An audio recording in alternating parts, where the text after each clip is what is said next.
ఆంధ్రప్రదేశ్లో టెట్కు ప్రిపేర్ అవుతున్న అభ్యర్థులకు ఆల్ ది బెస్ట్. చూడండి, ఏపీ టెట్ 2024 షెడ్యూల్ ఇదే.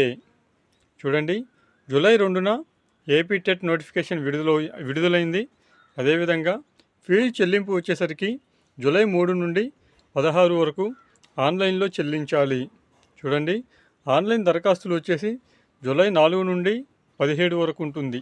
ఆన్లైన్ మాక్ టెస్ట్ వచ్చేసరికి జూలై 16 నుంచి అందుబాటులో ఉంటుంది. హాల్ టికెట్ డౌన్లోడ్ వచ్చేసరికి జూలై 25 నుంచి హాల్ టికెట్ డౌన్లోడ్ చేసుకోవచ్చు. పరీక్షలు ఆగస్టు 5 నుంచి 20 వరకు 2 సెషన్లలో జరుగుతాయి. ప్రొవిజనల్ కీ విడుదల వచ్చేసి ఆగస్టు 10, 2024. ప్రాథమిక కీపై అభ్యంతరాల స్వీకరణ వచ్చేసి ఆగస్టు 11 నుంచి 21 వరకు. Final key August 25. ఫలితాలు వచ్చేసరికి ఆగస్టు 30న వస్తాయి. అందరికీ ఆల్ ది